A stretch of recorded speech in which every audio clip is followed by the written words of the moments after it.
Welcome to Relation Tales. Please like this video and subscribe Relation Tales. We're grateful for each and every one of you. Let us know where in the world you're tuning in from. We'd love to hear from you in the comments. Let's begin. I never thought a single sound could rewrite my entire life. But that night it did. It was 11:27 p.m., and I was standing in our kitchen, pouring myself a glass of water, when I heard it. A soft, breathy laugh coming from the backyard patio. At first, I thought Marissa left the TV on. But then I heard her voice, low, playful, the tone she used in our early years when she wanted my attention. "Stop, someone might see us," she whispered. Every muscle in my body went rigid.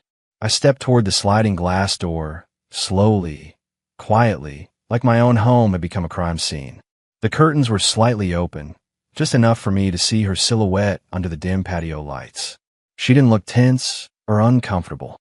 She leaned in, smiling, and a man's shadow leaned closer. I couldn't make out his face, just the broad shoulders, the tall athletic frame, the way he hovered inches from her like he already owned the moment. My throat clenched. For a second, I couldn't breathe.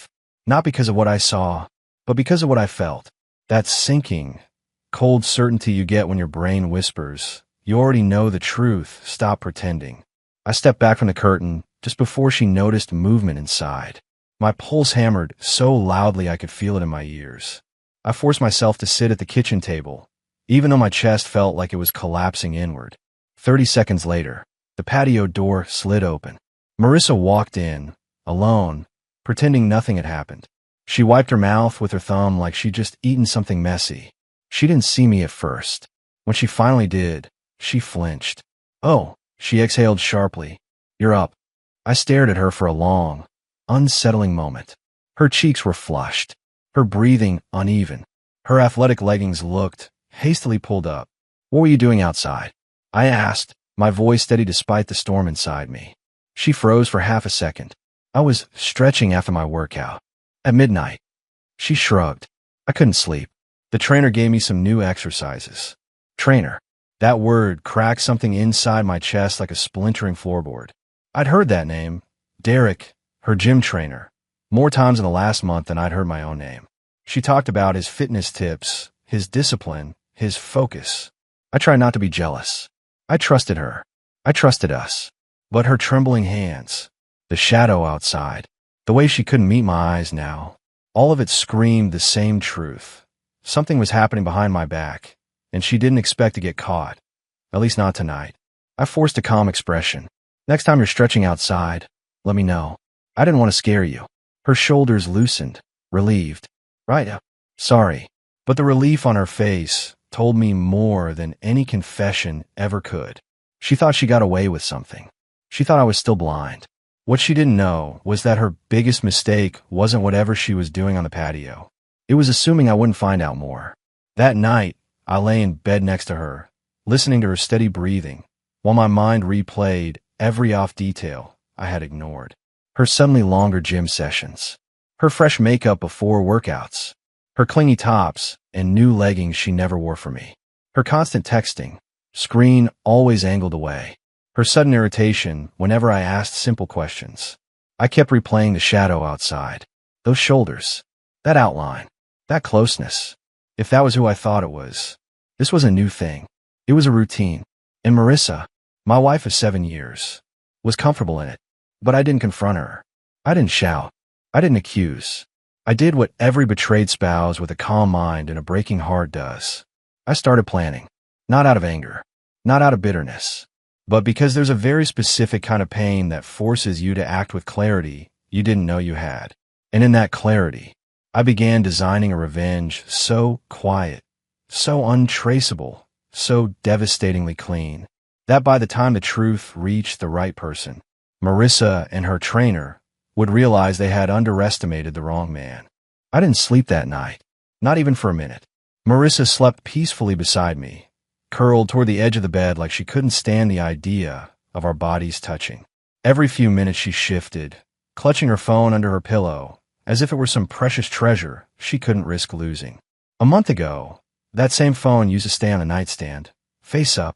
Now it stayed glued to her. She used to fall asleep with her head on my chest, tracing circles on my shirt as we talked about her day. Now, she faced the other way, shielding her screen, guarding her notifications like a locked vault. People don't change routines for no reason. They change because they're hiding something. When the sky finally turned pale blue, I slipped out of bed and went to the living room. I sat on the couch, rubbing my temples, thinking about how our life used to look before everything slipped into this shadowy version of itself. I wasn't perfect.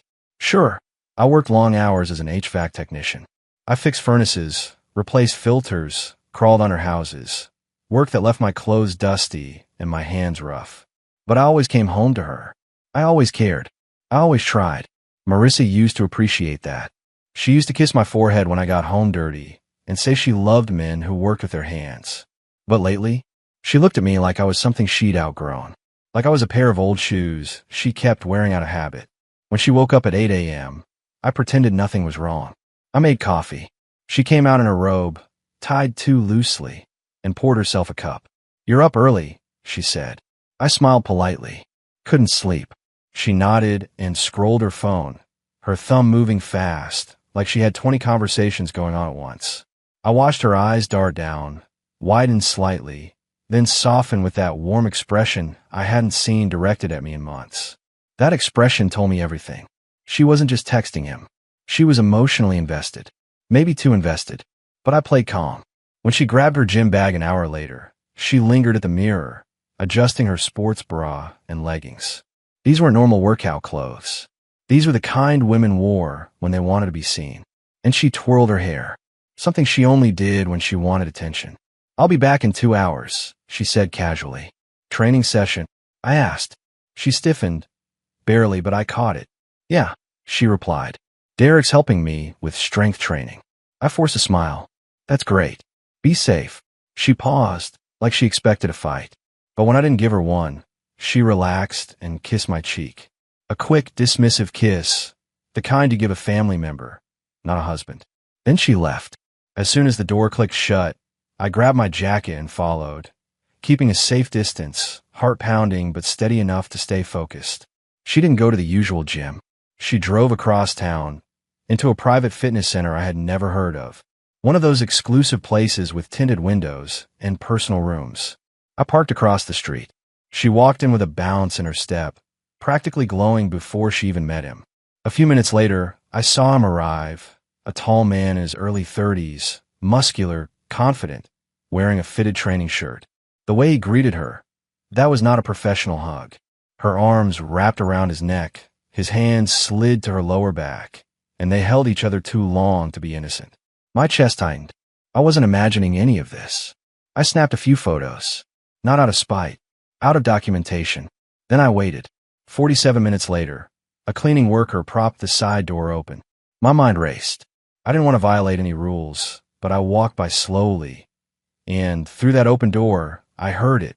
Marissa's voice, laughing, playful, flirty, and Derek's voice telling her she was unbelievably dedicated. Dedicated to what? Certainly not our marriage. I didn't need to see more. This wasn't a one-time mistake. This was a routine, a schedule, a secret life. When she returned home, her hair still damp, cheeks still flushed, she smiled at me as if she'd spent the morning knitting sweaters. "How was your morning?" she asked. "Relaxing," I lied. "Yours?" "Intense," she said with a bright grin, stretching her arms overhead. Derek really pushed me today. I stared at the woman I once believed would grow old with me, and I felt something inside me shift. Not rage, not despair, clarity. I couldn't fix what she broke, not when she didn't want it fixed. But I could make sure the truth landed exactly where it deserved to. Not through shouting, not through accusations, not through chaos, but through a single, perfectly aimed strike. One that neither she nor her trainer would see coming until the damage was done. That afternoon, I sat at my desk with the proof on my phone, and I typed a message to someone whose world was about to be shaken as deeply as mine. "Hi, Amanda. I think we need to talk about your husband." I didn't expect Amanda Rowan, Derek's wife, to respond as quickly as she did. Within 10 minutes, my phone buzzed. "Can we talk? Please." I had a feeling something was off. That one sentence hit me harder than I expected. It told me two things immediately. She wasn't shocked. She already suspected her husband was drifting somewhere he shouldn't. We agreed to meet in a quiet coffee shop across town, somewhere private enough not to draw attention.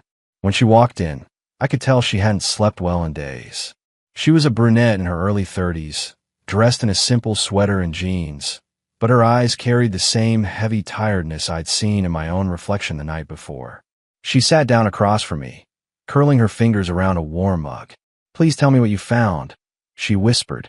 I took a breath and slid my phone across the table. I didn't embellish. I didn't dramatize. I just showed her the photos, the hug, the closeness, Marissa's hand on Derek's chest. Amanda's jaw trembled, not from shock, but from confirmation. She pressed her lips together, trying to maintain her composure. "I knew something was wrong," she said, voice cracking. "He started staying late at work, showering as soon as he got home. He changed his passcode last month." Her fingers tightened around the mug. Then her eyes met mine, red, angry, hurt. "How long do you think it's been going on?" "Based on her behavior," I said quietly, "a few months, maybe longer." A tear slipped down her cheek, and she quickly wiped it away. "I'm sorry. I didn't think it would be someone else's wife." I nodded slowly. None of us ever think it'll be our spouse. There was a long silence. We both just sat there, two strangers connected by the same betrayal. After a minute, she leaned forward. "What do you plan to do?" I stared out the window, watching cars pass, one after another, like nothing in the world was wrong. "I'm not confronting them yet," I said. "I want them to feel safe. I want them to think no one knows." Her brows drew together. "What?" "Because people like them get sloppy when they feel confident. And when they get sloppy, they leave trails." Amanda looked surprised, but impressed. "So, you're gathering proof?" "Yes," I said. "And when the time comes, I'm going to make sure the truth reaches the exact place it needs to." She nodded slowly, almost relieved. "I'd like to help.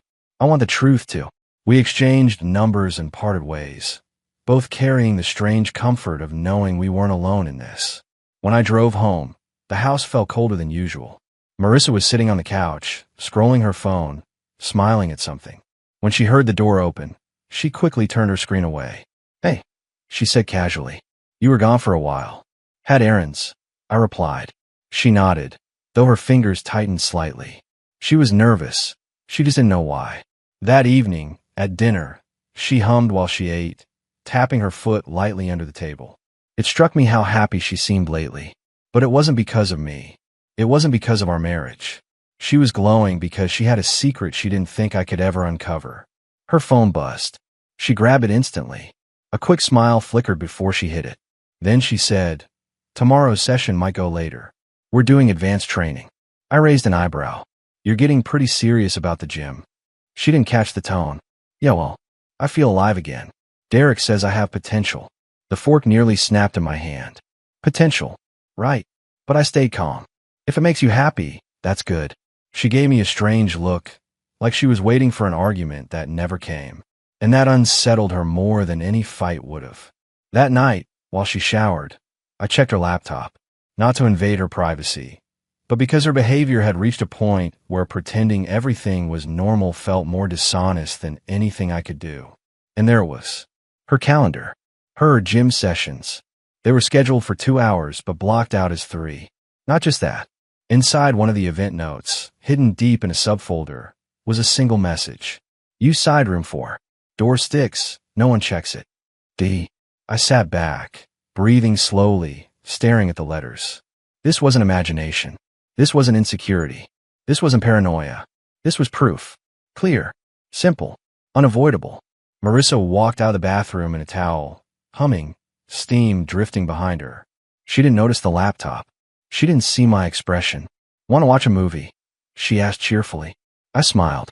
A slow, deliberate smile. "No," I said. "I think I'm going to sleep early." She blinked, thrown off again. My quietness unnerved her more than anger ever could. 2 days later, I received a message from Amanda. "Are you free today? I found something." We met again at the same coffee shop, and she handed me her phone. It contained screenshots, messages between Derek and another woman. Not Marissa, another one. "He's been doing this for years," Amanda said, her voice shaky. "Your wife, she's just the latest." My breath caught. Marissa wasn't the exception. She was part of his pattern. And suddenly, Everything made sense. The charm, the compliments, the focus on her potential.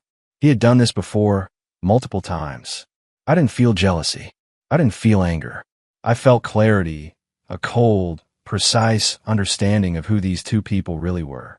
And that clarity sharpened my next step. That night, I backed up everything. The photos, the messages, the schedules, the notes. I curated it cleanly, neatly, in a single organized file folder. Then I waited for the perfect moment, the quiet moment, the soft point where their guard would be lowest. Because my revenge wouldn't be loud. It wouldn't be chaotic. It would be surgical. A single strike delivered at the exact moment it would hurt the most. And neither of them would see it coming. I waited until Saturday morning. Not just any Saturday, the one Marissa had been excited about all week.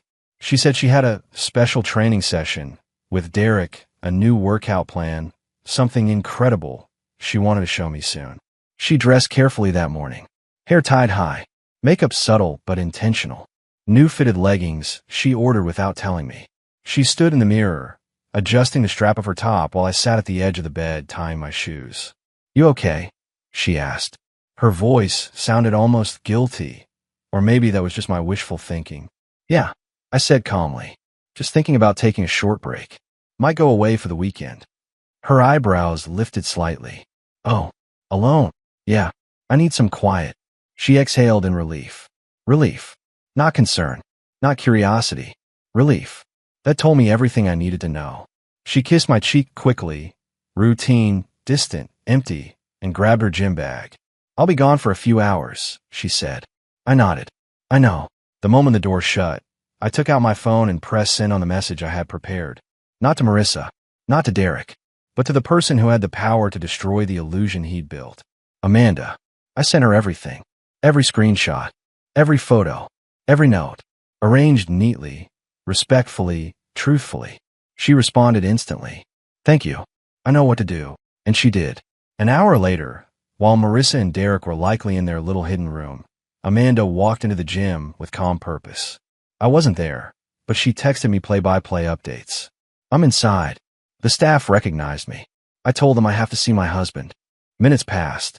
Then the message came. "They're inside room 4. I'm standing outside. I can hear them talking." My heart beat hard, not from anger, but from the weight of truth finally landing. Another message. I knocked. I pictured the scene. Their startled faces, the panic, the scramble to explain the inexplicable. Then, they opened the door. "You were right about everything." And finally, he's speechless. "She's crying. Thank you, truly." I closed my eyes and exhaled slowly. Not satisfaction, not triumph, just release. The weight finally slipping off my shoulders. I didn't need to be there. My revenge didn't need an audience. The truth did all the work for me. Marissa came home 3 hours later. Her eyes were swollen, makeup smudged. She looked startled to see me packing a small overnight bag. "Can we talk?" she whispered. I didn't look up. "Sure." She sank onto the couch like her legs couldn't hold her. Derek's wife showed up, she said, voice trembling. She said someone sent her everything. I zipped my bag quietly. "Was it you?" she asked. "Yes," I said simply. Her breath caught. "Why? Why would you do that?" I finally looked at her. Really looked. She looked like someone who had finally seen her own reflection without filters. "Because," I said softly, "you weren't going to tell me the truth. And I deserved at least that." Tears spilled down her cheeks. "I didn't mean for any of this to happen," she whispered. I felt lonely. I felt like I wasn't seen." "I saw you," I said. "For years. Even when you stopped seeing me." Her lips trembled. "Can we fix this?" I shook my head gently. "This isn't something we fix. This is something we learn from." She sobbed into her hands. I walked to the door, grabbed my bag, and paused. "I hope you find whatever you were looking for," I said. "But I'm choosing peace now." And I meant it. That afternoon, I drove 3 hours north to a quiet lakeside cabin. No noise. No lies. No hidden shadows. Just stillness. As I sat on the porch watching the sunset reflect off the water, my phone buzzed. A message from Amanda. "I hope you're okay. Thank you again. You helped me more than you know." I typed back. "You too." We both deserved honesty. And, for the first time in months, I felt free.